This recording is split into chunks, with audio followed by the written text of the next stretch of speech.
Broadcasting from the business capital of the world, this is the Podcast Business News Network. And welcome back, everyone. I truly believe ever since COVID, many of us have reevaluated our life, reevaluated our purpose, reevaluated our career. Are you happy doing what you're doing? Is this something that you've been thinking about? Maybe changing careers, maybe walking up the ladder a few notches in terms of what you're doing now. For that, there's help to walk that journey with you, everything from the resume, career counseling, job searching, and so much more. And this gentleman is with a company that has helped thousands of people navigate that. Often a challenge. There's so many different pieces, and it's so well worth it working with someone because this is your career. A lot at stake here. Company's called Career Development Resources. Mark Berkowitz is with us today. Hey, Mark, how you doing? No, doing real well. Glad to be with you. Yeah, good to have you here. I have friends, I have colleagues, have wrestled with this in the past year in terms of job searching, resume preparation, all of this. You got one company that does it all. That's fantastic. It really is. What are some of the other services that I haven't mentioned so far? Okay, well, we got the resume writing. The career counseling breaks down into a couple of other things. Some of it might be, I hate to use the word testing. I prefer assessment instruments, but, helping somebody get the necessary information to make a good, realistic career decision. Typically, people will present with, I'm really not sure what I'd be happy with, versus I'm not sure what I'd be good at, versus I'm not sure what I'd be interested in, versus something that, is going to mesh with my own personal values. So part of what I do is try and get to where the brick wall is with somebody in terms of if they were about to make a decision, let's say in the next 40 days or so, what's the hang up from actually jumping in and making that decision? And broadly, it breaks down into one of those kinds of questions. So fortunately, there are different types of assessments that help provide the answers to each of them. So some of it is helping somebody get a handle on what kind of a direction to be looking into. In some cases, it's more into the job search coaching in terms of how do we go about doing this. And our statistics are showing that the vast amount of Americans, spend 80% of their time and effort into job search channels that generally get them only 20% or less of the results. So how do we manage that? Well, we can do things in a number of different ways. And frequently I'll have people start off with the easy way. Okay, how do people typically find jobs? Well, used to be the help wanted ads. These days it's the online variety. But there isn't any rhyme or reason as to how a position is classified or what do they call the job title. Should I look under C for cop, D for detective, I for investigator, L for law enforcement? On a good day, just in that field, I can do at least 18 of them. So I'll tell people, well, we need to go looking through from A to Z so you're not ruling out anything. Okay, we want to expand the horizons before we start to narrow the focus. There's so much at stake here. There's so many little nuances. Why don't we look at resumes? It's not the way it used to be back in the day, and we have access to so much in terms of graphic programs to make it look fantastic, but not always necessary because a lot of them are being scanned. Nobody's even looking at the resume at that point. Enlighten us on that, please. Okay, well, firstly, there's a lot of information out there, and some of it is incredibly questionable. Back in the day, going back to the 80s and early 90s, a woman had a book out called 200 Damn Good Resumes. And then we get 200, more damn good resumes. And it was a general all-purpose book. However, an accountant's resume shouldn't look or sound like a nurse's resume. versus a sales manager's resume versus a teacher's resume. So one of the publishers has been very, very good in terms of pinpointing particular fields that have commonalities to it, because there's no such thing as a one size fits all resume. And here you have people saying, oh, you should never use an objective, it's passe, it's old, nobody uses them anymore. However, somebody first entering the job market, you can't call yourself an experienced professional. So an impactful objective that states what the field or the job title is they're looking, stating that it will benefit from specific types of experience, specific types of skill set in order to, and deliver a payoff on there, definitely sells. Okay, there's one gal out there, I believe she works at MIT, and all of her advice is really targeted towards high tech informational services type of stuff. And for somebody that just graduated with a bachelor in business administration, the advice isn't going to be what they really need to help market themselves. So the first thing is to really get a handle on what exactly is needed from somebody that's relevant. And I'm seeing a lot of stuff coming from the college campuses these days that's at least 20 years behind the curve. Well, you got to have 1 inch of white space on each of all four margins. Otherwise, we're not going to let you participate in on-campus recruiting. And I frequently will then take a resume that I've written and dummy it down so they can show career services, get the stamp of approval. And when they go and they're meeting with the business representatives, for this on-campus recruiting, they got the real thing. Wow. Which is helping them get their foot in the door. And one of the things that I don't hear really anybody else mentioning is that the resume actually becomes a blueprint for the interview process for when we get there. Okay, there are a lot of us that really don't have much of a bragging bone in our bodies. We've grown up and I've worked with people from lots and lots of different backgrounds, different nationalities, and generically, mom, while we're growing up, teaches us stuff like it's not nice to toot your own horn. It's rude to pat yourself on the back. It's not nice to brag. But if we're not going to do that for ourselves, who's going to do it? So one of my strategies is to have things on the resume that will pretty much lead the interviewer by the nose into asking the kind of question that in essence is saying to the candidate, would you please brag for us? Oh, it says here that you did this really interesting thing. How did that come about? Or what did your boss say when you proposed, that innovative suggestion? Wow. Okay. So, interesting. Even call it psychology in terms of really planning the way the interview is going to go based on the way the resume looks. Back in the day, you looked at the resume as it's what gets your foot in the door. It's what gets you the invite to the interview. And, I don't know, 30 some odd years ago, here's somebody calls me up late on a Friday and they need a resume because they've got an interview the next day. Wow. Okay. And they need the resume. And back then I said, well, the resume, gets you the invite to the interview. You've already got that. So what you really need to do is go in there and sell yourself. Okay, well, my philosophies have evolved with my experience and the levels of expertise.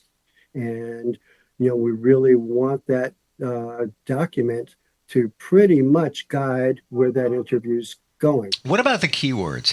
That's what I'm hearing very much lately, that you really need to put the proper words in. It's not even about the layout so much. It's those words when you apply for, medium, large size company, they just put it through a process. I forget ACT or I can't remember what the acronym is for the program or the scanner, but that's what they're looking at. ATS, Applicant Tracking System. There you go. I think is the generic name for it.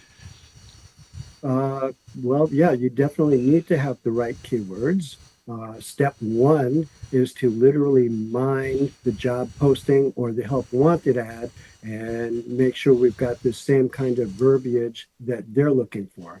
Because if they're looking for particular qualifications, you want to show that you're just what the doctor ordered. The other thing is research the different positions. Different companies might use a different job title for the very same job. One company's financial analyst is another company's business analyst, and you look at the help wanted ads and they're identical. You look at the job descriptions, they're identical. So what we want to do is make sure we're covering the bases, because even though we might not have somebody actually flipping the pages to look at the resume and it's being done via the computer, the more hits that file, of course, the computer doesn't know that it's a resume, it's just a file, but the more hits it gets electronically, it comes closer to the top of the stack in terms of relevance. So we want to make sure that we're in there and want to make sure that we have plenty of them that are noun based. Okay. In years past, everybody was really big into action verbs, which are important, but now we need to have those, keywords that are in there. We want to make sure that the document becomes keyword searchable. Also, what about when we go back to, patting yourself on the back, touting your accomplishments, instead of telling somebody that, driven individual, blah, blah, blah, blah, blah, it's more about what did you do? Took this company from here to there, things like that. Is that important to make sure that we're mindful of? Yes, it definitely is. And there are a number of different ways we can do it without sounding like a braggart. One of them is, okay, here's a typical kid, coming out of a business degree program from a college, and they've done some sort of group project. What were we recognized for? And now we've got the statements such as recognized as the go-to person for, developing, whiz-bang Excel spreadsheet formulas, that type of thing.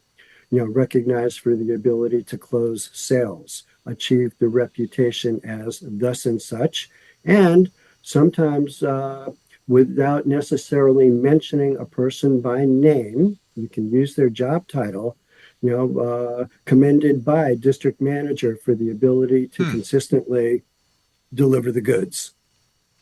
Wow. Never thought to refocus it that way.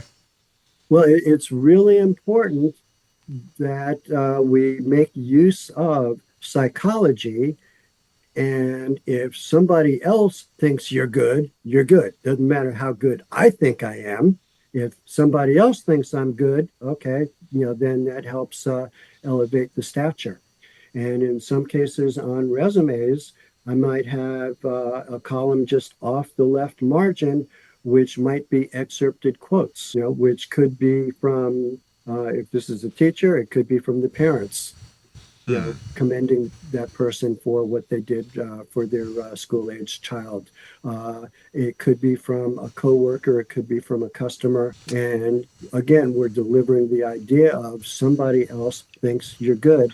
And it's the same psychology that restaurants use. I mean, if you're one of the early diners in that restaurant, where do they tend to seat you? Right by the window. So passerby on the sidewalk will see people sitting there and, oh, hey, this place must be pretty good. Let's go in and try it. Even though you might be the only person in the restaurant. Yeah. Wow. Well, that answer, you answered a question before you even got to it, and that was call them testimonials on your resume. While we're in resume territory, what about the cover letter? Still needed, still effective? What does today's cover letter look like, if so? Well, many years ago, I was taught there are only, two chances to sell yourself into the interview, and one is the resume, the other is the cover letter. The next question that comes up, well, which is more important? And okay, well, my dad was from Brooklyn, so I'll answer that question with a question. Okay, if you were running to catch a train, which is more important, your right leg or your left leg? Obviously, you need both to get the job done. Hmm.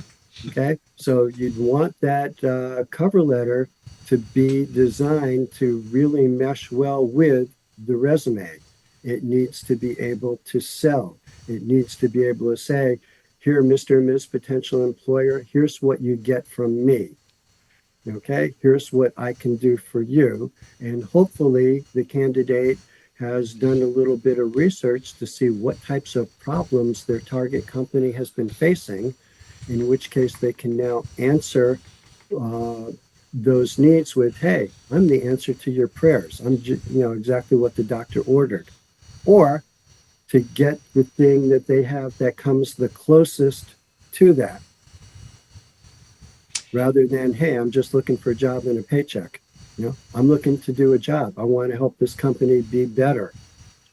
So the software that scans your resume, does it also scan your cover letter? Some of them do. And you can use some of the very same resume strategies on the cover letter. Okay. And one of the things that we want to try and do is not to sound self-centered.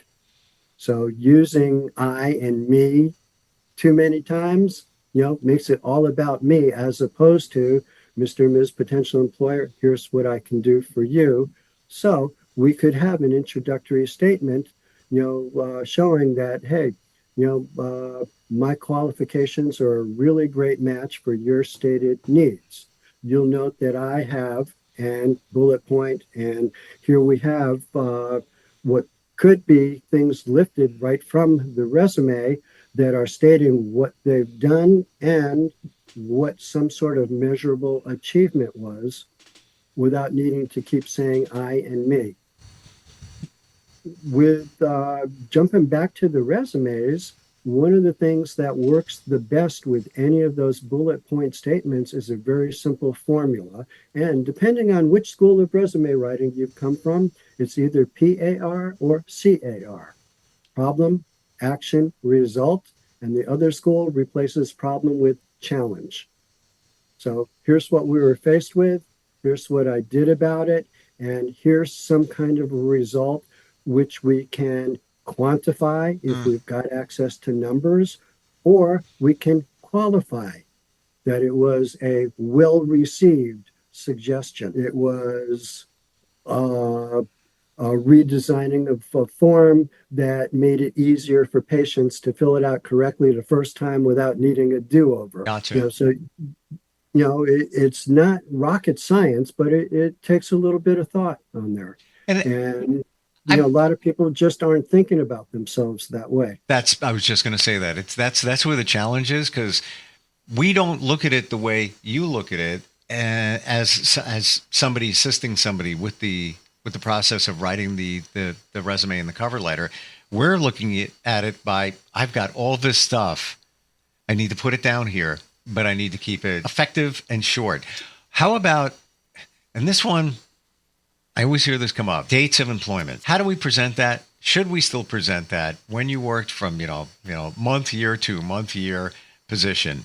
Is it still done that way? Yes, it is.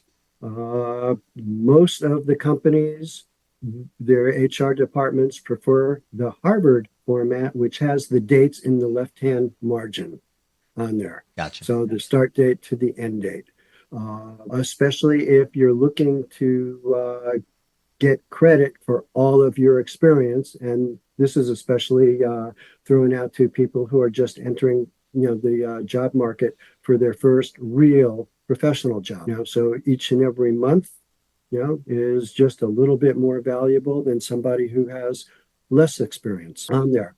As far as the dates go, though, one of the things that we want people to watch out for is making it look like we're a job hopper when we're not. Such as, well, I've been with the company for 10 years and I got 5 promotions. Okay. If somebody's given your resume a really quick look and they see all those dates changing, they may not realize that it's all with the same company and each newer one is actually a promotion. So what my strategy is to put the overall dates of employment when they started through the present, and working in reverse chronological order, here's the position that we had, and to the right of the job title, I'll have the dates that we served under that title, and so on and so forth. Have a question based on that. Yep. And this is a friend that asked me, excuse me, she worked for a long time, spouse passed away, then she took some time off, 2 years. She was writing her resume to get back into the job market, but she felt odd that there was a gap in there. And then she took a small job after that, but there was a gap. And she was even thinking, well, can I just fudge something? Say, worked as a bookkeeper for you for a couple of years. Is that a concern? Do people actually look at that and say, oh, wait a minute, what were they doing in between that time?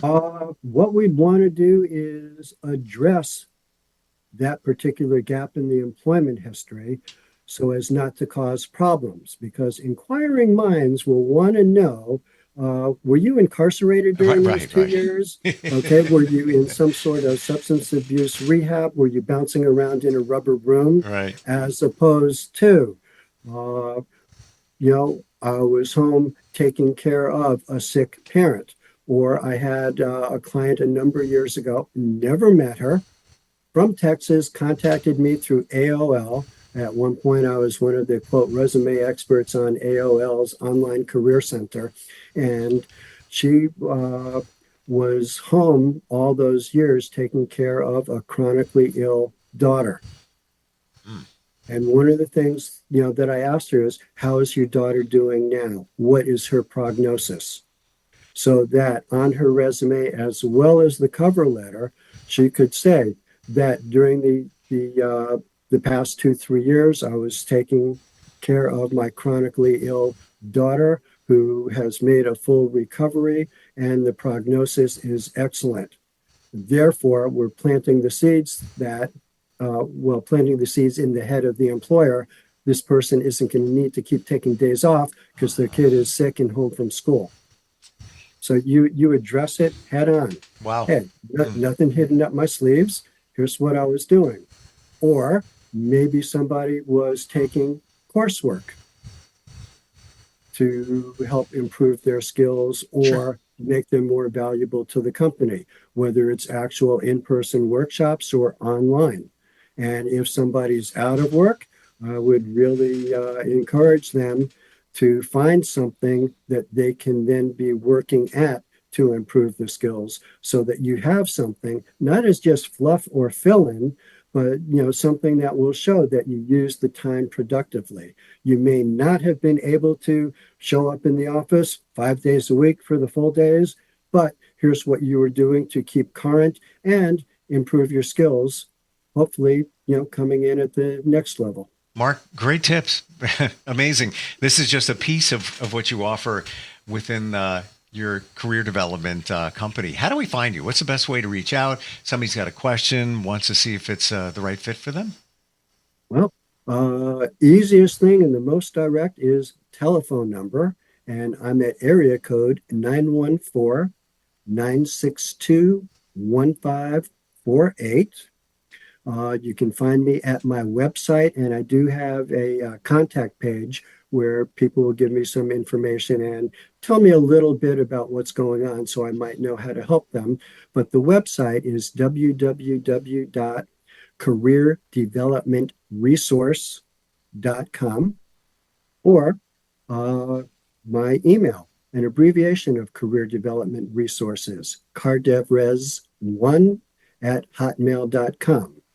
So that's CARDEV for Victor, RES as in Sam, cardevres, the numeral 1, no number sign, just the number 1, at gmail.com.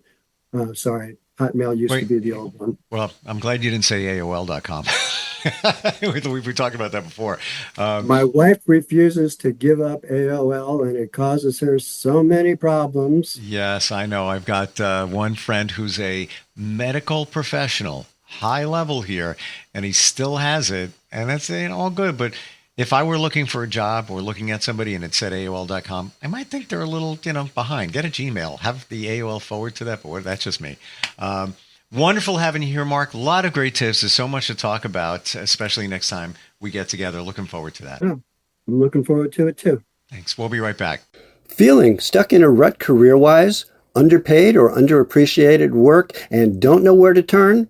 My name is Mark Berkowitz, president of Career Development Resources, where we've helped people just like you benefit from our expertise instead of suffering from their career mistakes.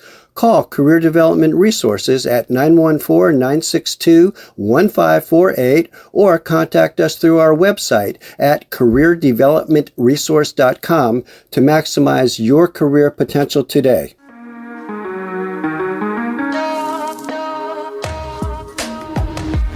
Broadcasting from the business capital of the world, this is the Podcast Business News Network.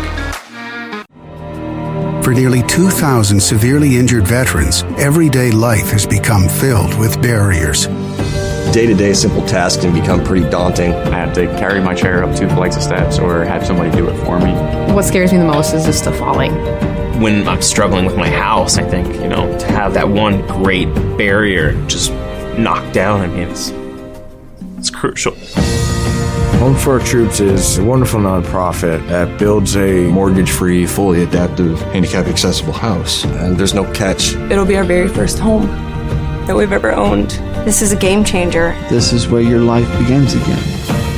We need you to join us in completing this important mission. Please visit hfotusa.org and help build homes and rebuild lives. Because of you, everything's going to be okay.